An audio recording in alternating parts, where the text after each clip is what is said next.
여러분 안녕하십니까? 여디디아와 함께하는 하늘 은하수 라디오에 오신 모든 분들을 진심으로 환영합니다. 오늘은 에돔을 돌아서라는 제목으로 이야기를 나누어 보겠습니다. 여디디아님, 이스라엘 백성들이 이제 거의 다 왔잖아요. 약속의 땅 코앞인데 왜 굳이 에돔 땅을 통과하려고 했는지, 또 그 과정은 어땠는지 좀 궁금해요. 네, 당시 이스라엘이 있던 곳이 가데스인데요. 거기서 보면 에돔 땅을 가로질러 가는 게 가나안으로 가는 뭐랄까 가장 빠른 길이었거든요. 그래서 모세가 에돔 왕한테 사신을 보냈죠. 아주 정중하게요. 우리는 당신의 형제 이스라엘입니다 하면서. 아, 형제라는 점을 강조했군요. 네.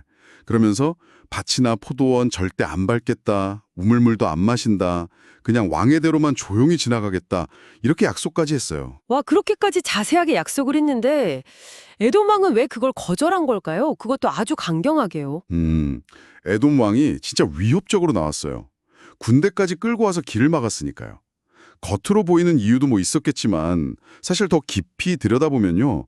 그 이전에 이스라엘 백성들이 계속 불평하고 특히 가데스에서 물 문제로 불신앙적인 모습을 보였잖아요. 네네, 기억나요. 어쩌면 그것 때문에 하나님께서 원래 예비하셨던 그 에돔 사람들의 호의를 받을 기회를 놓쳐버린 거라고 볼 수 있어요. 게다가 하나님께서는 에돔, 그러니까 에서의 후손들과는 싸우지 말라고 이미 명령하셨거든요. 아, 싸울 수도 없고. 네. 그러니까 결국엔 그 지름길을 포기하고 아주 먼 길로 돌아갈 수밖에 없었던 거죠. 결국 그들의 불신이 축복으로 가는 문을 스스로 닫아버린 셈이에요. 정말 지음길을 들을 두고도 그 믿음이 부족해서 돌아가야 했다니 너무 안타까운데요. 그 돌아가는 길 굉장히 힘들었다고 들었어요. 그리고 그 과정에서 아론 대제사장이 세상을 떠나는 슬픈 일도 있었다면서요? 네, 맞습니다. 에돔은 이렇게 빙 돌아가는 길은 아시다시피 뜨겁고 메마른 광야길이었어요. 그러니 백성들 마음은 더 힘들고 침울했겠죠. 그 힘든 저정 중에 호로산이라는 곳에 도착했는데 거기서 하나님께서 아론에게 이제 죽을 때가 되었다고 명하셨어요. 아론 대제사장이요? 왜 갑자기? 아론이 과거에 저질렀던 죄들 때문이었죠. 그 금송아지 사건 때도 책임이 있었고 또 미리암과 함께 모세를 비방하기도 했고요. 결정적으로는 가데스 반석에서 하나님께서 명하신 대로 하지 않고 좀 불순종했잖아요.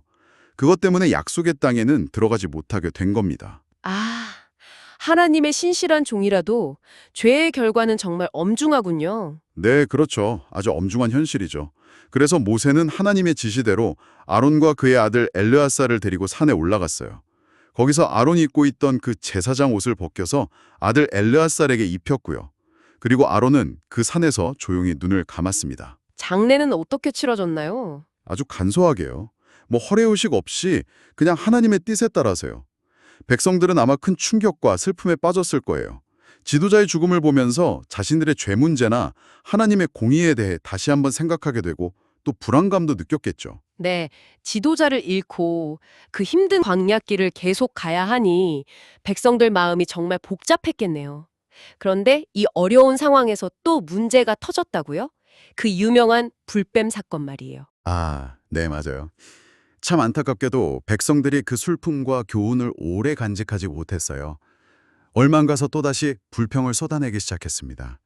길이 험하다고, 그리고 맨날 먹는 만나가 지겹다고, 하나님과 모세를 원망한 거죠. 또요. 네, 심지어는 어찌하여 우리를 애굽에서 인도해내어 이 광야에서 죽게 하는가, 우리 마음이 이 하찮은 음식을 싫어하노라, 이렇게까지 말했어요. 만나를 하찮은 음식이라고요? 하늘에서 내려주신 양식인데 정말 하나님의 은혜를 금방 잊어버리는군요. 네, 그렇습니다. 그 끊임없는 불평과 불신이 결국엔 하나님의 보호하심을 스스로 거둬들이게 만드는 결과를 가져왔어요. 그 보호의 손길이 딱 거치니까 기다렸다는 듯이 광야에 있던 불뱀들이 나타나서 백성들을 물기 시작한 겁니다. 불뱀이요? 네, 물리면 죽는 아주 맹독성 뱀이었어요. 진영 전체가 공포에 휩싸이고 사람들이 막 죽어나갔죠. 그제서야 그 극심한 고통과 죽음 앞에서야 백성들이 자신들의 잘못을 깨달은 거예요. 우리가 여호와와 당신을 향하여 원망함으로 범죄하였사오니 하면서 모세에게 기도를 부탁했죠. 아, 정말 고통 속에서야 깨닫는군요. 그래서 모세가 기도했고 하나님께서 구리뱀을 만들어 장대해 달라고 하셨죠. 그 의미가 뭘까요? 맞습니다. 하나님께서는 모세에게 구리로 뱀의 형상을 만들어서 장대 위에 높이 매달라고 하셨어요. 그리고 뱀에 물린 사람마다 그것을 쳐다보면 살 것이라고 말씀하셨죠. 여기서 중요한 건 그 구리뱀 자체에 무슨 신비한 능력이 있었던 게 아니라는 거예요. 아, 구리뱀 자체가 아니라? 네. 하나님의 그 말씀, 그 방법에 순종해서 믿음으로 바라보는 행위가 구원을 가져왔다는 점입니다. 이게 정말 놀라운 건데요. 죄의 독, 그러니까 사탄의 독에 물려서 죽어가고 있는 우리 인류가 스스로는 절대 구원받을 수 없잖아요. 오직 십자가에 높이 달리신 예수 그리스도를 믿음으로 바라볼 때 영원한 생명을 얻을 수 있다는 것을 미리 보여준 사건이라는 거죠. 아, 예수님의 십자가를 예표하는 거군요. 네, 맞아요. 요한복음 3전에서도 예수님께서 직접 이 사건을 언급하시면서 모세가 광야에서 뱀을 든 것 같이 인자도 들려야 하리니 이는 그를 믿는 저마다 영생을 얻게 하려 하심이니라 이렇게 말씀하셨거든요. 정말 믿음으로 바라보는 것, 그게 핵심이었네요. 오늘 이 이야기들이 지금을 살아가는 우리에게 주는 교훈이 참 많은 것 같습니다.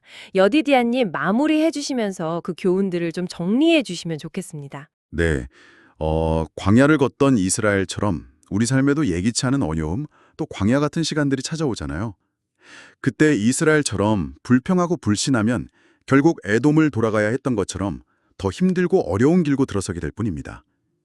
오히려 그럴 때일수록 하나님께서 과거에 어떻게 우리를 도우셨는지 그 은혜를 기억하면서 믿음으로 인내하는 자세가 정말 중요한 것 같아요. 그리고 아론의 모습을 통해 우리도 참 연약해서 실수하고 넘어질 수 있다는 걸 보게 되죠. 하지만 그 죄의 결과는 분명히 따라온다는 것도 기억해야 합니다.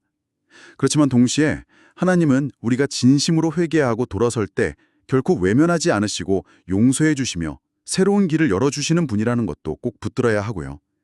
무엇보다 가장 중요한 교훈은 역시 불뱀 사건인 것 같습니다. 그 맹독에 물려 죽어가던 상황에서 유일한 살 길이 구리뱀을 바라보는 것이었듯 죄와 절망 속에서 허덕이는 우리의 유일한 희망, 유일한 살 길은 바로 십자가에 달리신 예수 그리스도를 믿음으로 바라보는 것뿐입니다. 우리의 어떤 노력이나 자격 때문이 아니라 오직 하나님의 은혜와 그 약속의 말씀을 붙드는 믿음만이 우리를 구원하고 살리는 길이라는 것을 잊지 말아야 합니다. 여러분, 혹시 오늘 어떤 힘든 문제 때문에 고통받고 계시다면 불평하는 대신에 믿음의 눈을 들어 우리를 위해 예비된 구원의 길, 예수 그리스도를 바라보시는 여러분 모두가 되시기를 간절히 바랍니다. 여러분, 오늘의 하늘 은하수 라디오 어떠셨나요? 매일매일 저녁 9시에 더 다양하고 흥미로운 주제로 여러분들을 찾아오도록 하겠습니다. 구독과 좋아요, 알림 설정은 저에게 큰 힘이 됩니다. 내일 다시 만나요. 안녕!